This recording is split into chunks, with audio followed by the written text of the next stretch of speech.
Awuzu billahi minash shaitani rajim bismillahir rahmanir rahim. Ẹ káàsán ẹ kúrọ̀lẹ́ kalẹ́ ṣàlàáfíà lẹ́wà gẹ́gẹ́ bí èmi on point by two ṣe wà lẹ́ni ṣàlàáfíà ni mo bá yín.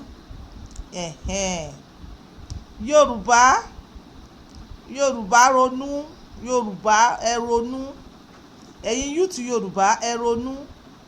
Ìwọ èèyàn lásán tí ò lè draw ordinary cat kó tiẹ̀ draw ordinary goat à ń bọ̀ sí ẹ̀mí kó wá mọ wíṣì ọmọ làkejì ẹ níkú.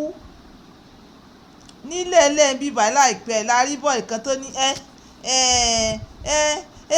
ọlọ́run ti ṣe o àwọn ẹnìmí Yorùbá o wọ́n ti kú o ní Dubai, Tinubu o ó ti kú o ó kú Ọbásanjọ́ la ilaha illallah Muhammadu Rasulillah sallallahu alaihi wasallam.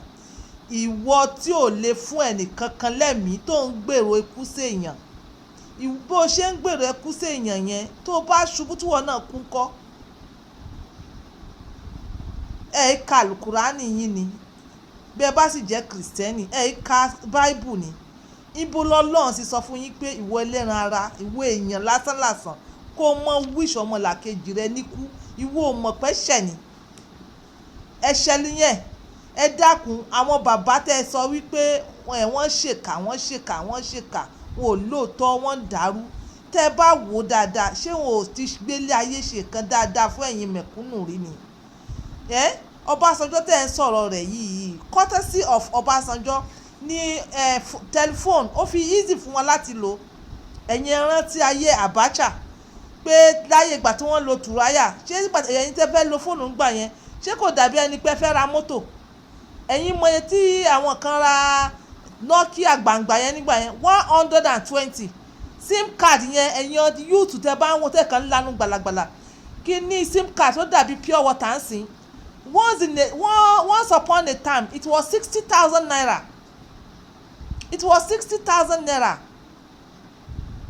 Àwọn Ọbásanjọ́ ni wọ́n wá work towards títí tó wá di pé wá di pure water. Ẹ dákun, ẹ sì sọ pé ẹ ń wá Yorùbá nation, ẹ dẹ̀ ń gbúrò pé káwọn Yorùbá máa kú. Àwọn tẹ́ ẹ rò pé wọ́n lè ṣe, wọn ò lè dá ṣe. Ìkan tẹ́ ẹ nídìí nísìnyí ni pé you need to love people. Ẹ need láti love àwọn wọ̀nyí. Àwọn ni wọ́n máa fún yín support. Àwọn tẹ́ ẹ rò pé wọ́n lè ṣe, wọn ò lè ṣe. You are getting it wrong. Ẹ ń mú kínní látorí, ẹ ń mú láti ìsàlẹ̀. Tẹ́ bá mú láti ìsàlẹ̀, àwọn èèyàn ó join willingly. Bẹ́ẹ̀ ṣe ń sọ pé ẹ agitate fún nation, Yorùbá nation yìí. Ẹ jẹ́ kí n sọ fún yín, Yorùbá nínú Yorùbá wọ́n sì lọ ń gbàdúrà pé kó má ṣeé ṣe because nítorí pé ní ẹ mú láti ilẹ̀. Àwọn tẹ́ need support wọn, òun náà lẹ́ ń rokú sí yẹn, òun náà lẹ́ ń rokú fún wọn. Ẹ ṣe máa rokú fún àwọn èèyàn. Okay, tí àwọn èèyàn bá kú nísìn, ṣé irú wọn mi ò ní dìde lọ́la? Tí wọ́n bá wá di pé wọ́n kú nísìn tẹ́ wish wọn níkú, tí wọ́n sì wá pọ̀ tíbẹ̀ tí wọ́n wá kú, báwo lẹ ṣe fẹ́ kí àwọn ọmọ wọn àti àwọn ọmọ wọn tí wọ́n nífẹ̀ẹ́ mission yìí, tí wọ́n nífẹ̀ẹ́ movement yìí, báwo lẹ ṣe fẹ́ kí wọ́n carry on? Báwo lẹ ṣe fẹ́ kí wọ́n dùn sí yín? Ẹ̀yin youth ẹ ronú dáadáa, especially èèyàn tó ń sọ dandan yẹn lórí social media. It is not okay. Kò wá okay láti wish èèyàn death. What you need to win your enemy back, you show them love. You don't win them by showing ikú pé kí wọ́n kú. Tó bá ro kúrò mí ìní nífẹ̀ẹ́ rẹ, èmi náà máa ro kúrò ẹ. Bó ṣe ní dá fún ọ ni màá máa rò. Ṣó yẹ ẹ máa ro kúrò yẹn. Okay, how many of you were able to look at the news ní ọ̀nà ìjẹta ìgbà tí bàbá Buhari tó lọ sí Maiduguri? Ẹ̀yin ò rí bí wọ́n ṣe welcome ẹ̀? Ẹ̀yin ò rí bí wọ́n ṣe fìfẹ́ hàn? Ẹ̀yin Yorùbá náà lẹ̀ta Yorùbá. Ẹ̀yin Yorùbá ni ọ̀tá Yorùbá. Tẹ́ bá ti sọ wípé kí Ọbásanjọ́ kú, kí ló fẹ́ kù fún yín? Ẹ̀yin Yorùbá náà ni ọ̀tá Yorùbá. Mo fẹ́ kẹ́ lọ ronúpìwàdà. Ìfẹ́ ló yẹ kẹ́ fi win àwọn bàbá yìí padà. Ìfẹ́ ló yẹ kẹ́ fi win wọn kí gbogbo ẹ̀ ó sì rọ nírọ̀rùn. Ẹ wá ní kí wọ́n kú. Ìwọ tó sọ pé kí wọ́n kú yẹn, tí wọ́n bá wó lulẹ̀ tó bá kú kọ́, ìwọ èèyàn lásán tó bá wó lulẹ̀ tó bá kú kọ́. ẹ má ro kúrò yàn, ẹ má ro kúrò yàn, nítorí ẹ̀dá fi sọ yí pé ẹ má ka kùránì yín dáadáa, ẹ má ka kùránì yín dáadáa, ibi tí Ọlọ́run ti sọ fún yín bẹ́ẹ̀ ṣe máa sọ̀rọ̀ sí ọmọ làkejì, bẹ́ẹ̀ ṣe máa ní ẹ̀mí ìtẹríba, ẹ̀mí ìbẹ̀rù, everything should be moderate. Ọlọ́run fẹ́ kí èèyàn máa hùwà arrogantly, Ọlọ́run fẹ́ kí èèyàn máa wà too angered.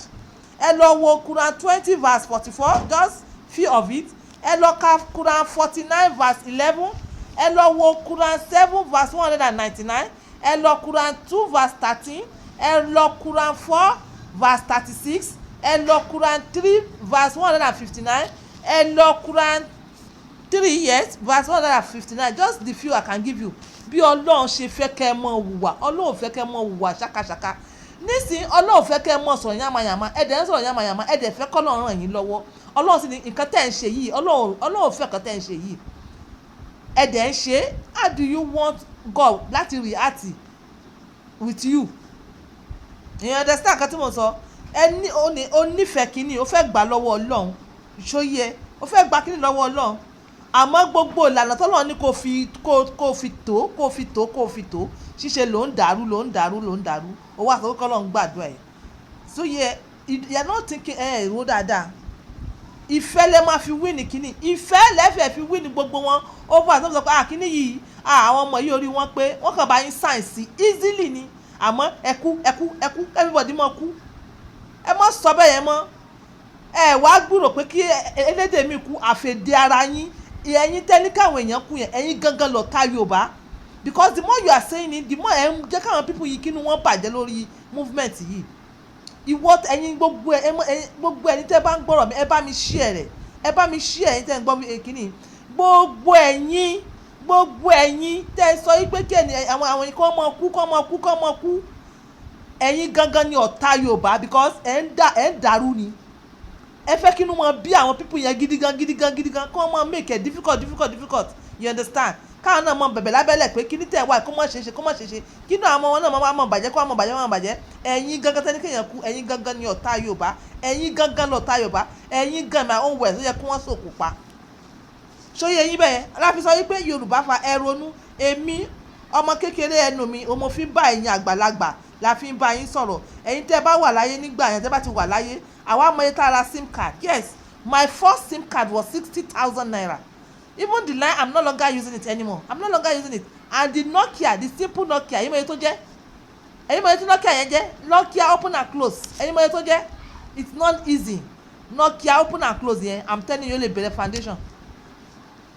Ẹ wá ìrà ní nísìnyí ní pure water, courtesy of èyàn tó make it easy, oní Ọbásanjọ́. Ẹ wá ní kó Ọbásanjọ́ kú. Ọbásanjọ́ ò ní kú kankan o.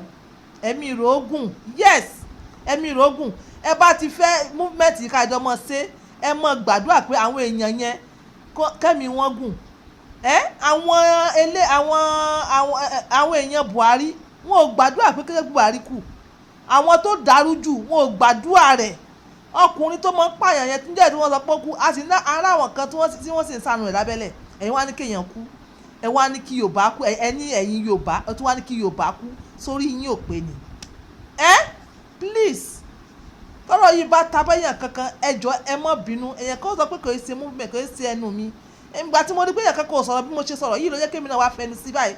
Ẹ má ro kúrò èèyàn. If you want this movement, ẹ má ro kúrò èèyàn.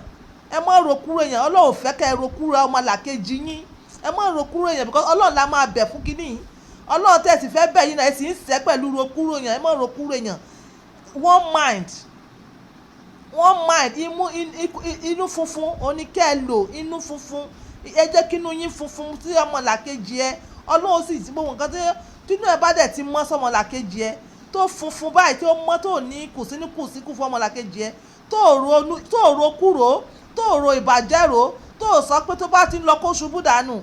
Wàláì tàláì sí mọ́bí láì wọ̀zí láwùwà. Gbogbo nǹkan tẹ̀ ń fẹ́ kékeré níwájú Ọlọ́run ó dẹ̀ ṣe fún yàn, because ẹ ní ọkàn kan.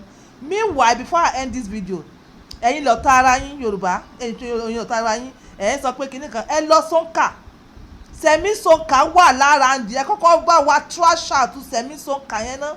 Ẹ trash out Sẹ̀mí Sonka. Ẹ bá ti trash Sẹ̀mí Sonka àwọn tó ń gbé tí wọ́n suppress iṣẹ́ Olúwa nù, tí wọ́n suppress ẹ̀. Ẹ rí i pé gbogbo ẹ máa di pẹ̀tẹ́lẹ̀. So this is on point by 2, using my words to help others. ọ̀rọ̀ yìí ó yọjọ́ kàn wá nítorí ọ̀rọ̀ ọkọ àtìyàwó náà ni ara ọ̀rọ̀ ọkọ àtìyàwó ni ṣàlàfíà ni ó dàbọ̀. So ẹ jẹ́ ti subscribe, please ẹ bá mi subscribe and God will continue to help you. Bye for now. Bye for now. Love you all.